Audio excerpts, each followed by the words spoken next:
Hello, my name is Aoife Dean and this is the Happy Weight podcast. I was out of action last week. I was in France and it was amazing. And oh my God, the food, so good. And I had my 40th birthday and that all went well. Lots of friends, family, young, old, everyone outside in the garden eating, again, gorgeous foods. So all is well with me and I hope you are well too. But anyways, let's get back to today. There's a few things I want to touch on.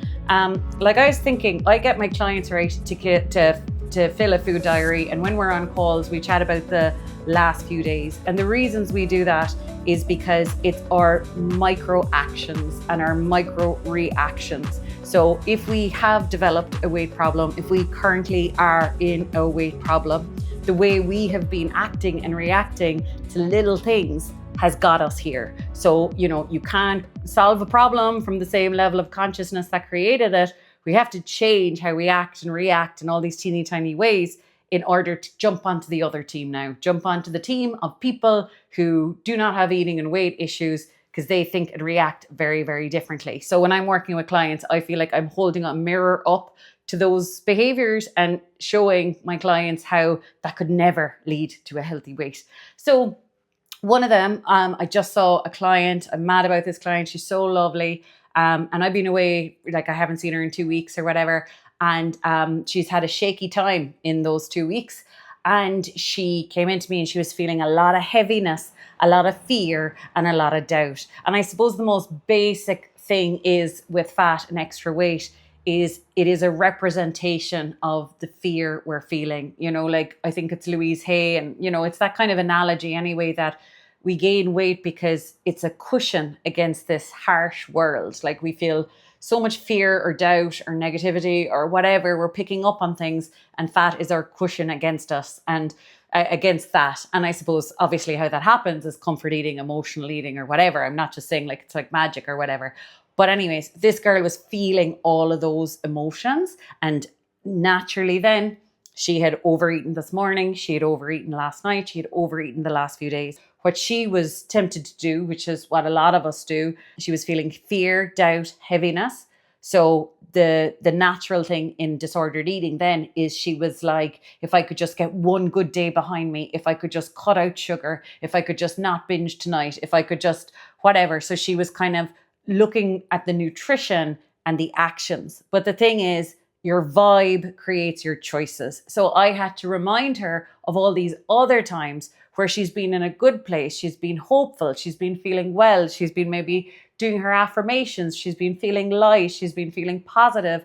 And then her behaviors with food were naturally good. So trying to force healthy behaviors when you're in a fearful vibe will never ever work and you'll go around in circles, because the circles she was going around, right, is she was feeling all the doubt and fear and heaviness, and then that exploded into overeating and binging. So then that made her want to restrict and cut out stuff, which made her binge and overeat more, and then the cycle kept continuing. So I had to just remind her of all the other times where she was in a different vibe and eating nicer and valuing food and being grateful for food and creating nice memories. She had already done that. We just needed to get back on that vibe. And that's the whole thing. If you have created memories where you felt positive before the meal, positive during the meal, positive after the meal, comfortable before, during, and after, that's the winning formula. And now all we need to do is increase how often that happens. So with that client as well, I did loads of lightness affirmations. And it's like, the good thing about doing affirmations with people is I feel amazing now too. Like what that girl needed is like, because heaviness, doubt, and fear is like darkness. And if you go into a dark room, you're not like, go away darkness, go away darkness. You just need more lights. And if we've trained our brain, which is super common in eating and weight issues, we've trained our brain to see the negatives about food, about our body, about where we're at, about where we're going.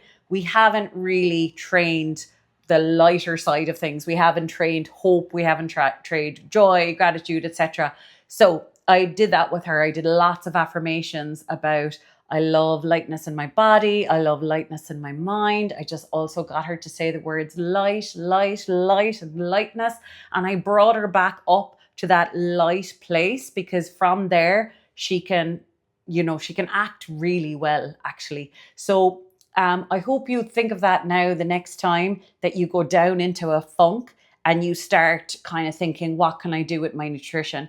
Because you fiddling around with nutrition and making plans and stuff like that is just like a hoarder moving stuff around in the shelf. Like we can be a busy fool. We can be like expending energy on rules and plans or whatever. And we're spending a lot of energy, but none of it's conducive to becoming someone without a weight problem. So we want to use our energy wisely now. So notice your vibe, and that is the thing to correct. Because when you change your vibe, the actions with food are much easier. And you will know this if you think about your worst days, your worst times with eating, your worst binges.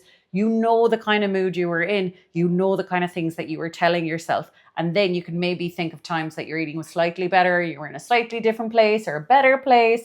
And what was your thinking like then? So that was the first one, turning darkness into light. And there's lots of those lightness affirmations. I think they're on the one-to-one members area, and they're on the Happy Hypno Weight program as well. The second one is like love or fear, right? How we react to things. And a big change in actually becoming our ideal weight, right, is that we genuinely care about our body. It's not this one-dimensional goal that I'd like a thin body. It's not that. It's that you genuinely care about what your body has been through, that we can draw a line in the sand and say, for me anyways, I was like, I am aware I've overfed you, body. I am aware there's been times that I drank a lot. There's been time that I've burnt you out with work. There's been time that I've created sleep deprivation. And we want to be accountable for all of these things that we've done to our body, and then try and see it from our body's point of view, seeing what it's like putting up with us, And I also kind of think a good reason to do that is because you start feeling empathy for your body. And I think you start feeling grateful, because when we really do the movie montage of what we've put our body through, it's amazing we're not unhealthier. It's amazing our weight problem isn't worse. So we can really start seeing things now on our body side. One of them, if our body felt heavy and yuck, the hateful fear reaction would be like, screw you, body. You're never doing what I want you to. You're never playing ball with my efforts. You're always the wrong size and you look wrong. And because you don't respond to anything, I might as well keep eating. So it's kind of like our body is hurt. It's in discomfort. Like heavy is, I'd say, it's not a positive feeling. So it's like our body is already not feeling positive. And then we feed it more to add more negativity.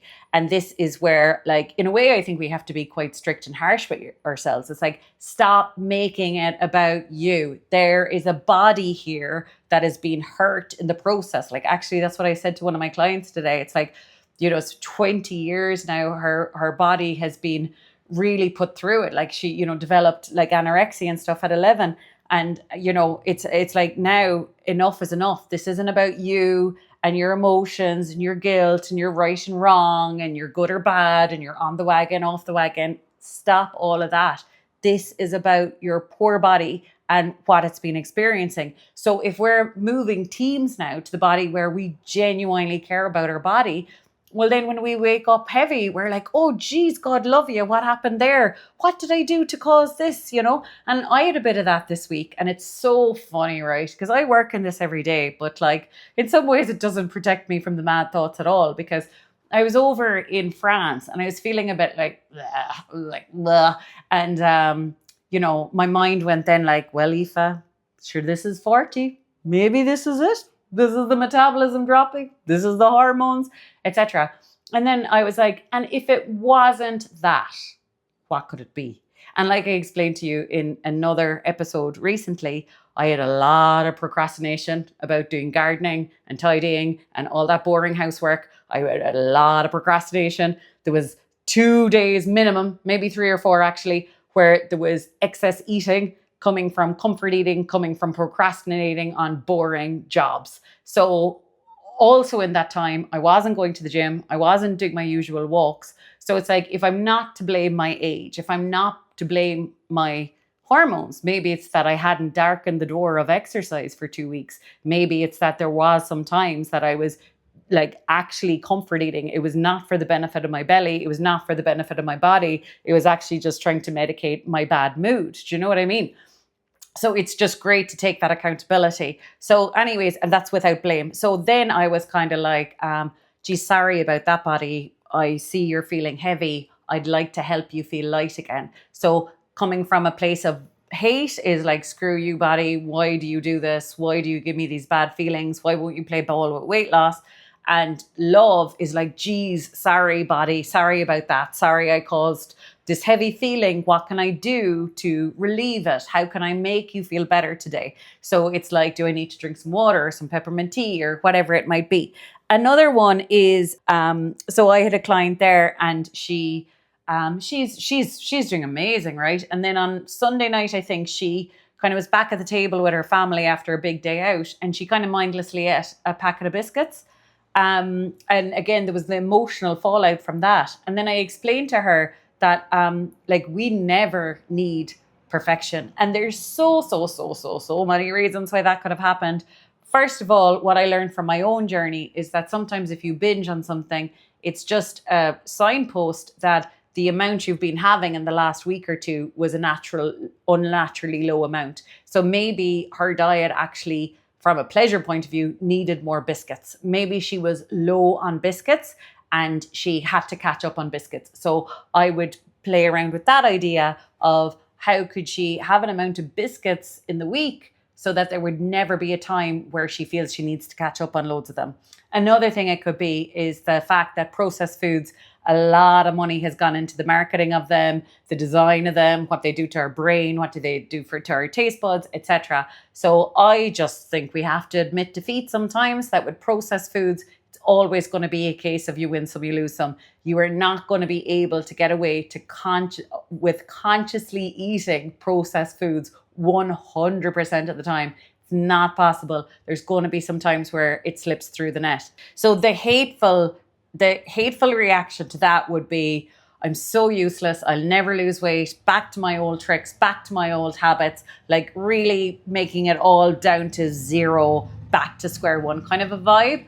And love would be that, like, geez, everyone has a right to move forward. Everyone has a right to learn. And I'm like, with my clients anyways, it's like they're developing this new relationship with food. They're looking at food in a completely different way than they ever did before when they were dieting. So there's going to be some toddler learning to walk moments. There's going to be some falling down in order to learn more about ourselves, because that is the most annoying thing about getting out of our eating and weight issues, is that you actually learn the biggest lessons from the worst times. And it's really annoying. I wish it wasn't that way, but it is that way. We learn the most lessons from those nights or those days where our eating went to absolute pot, because we can find the origin and the reasons behind it.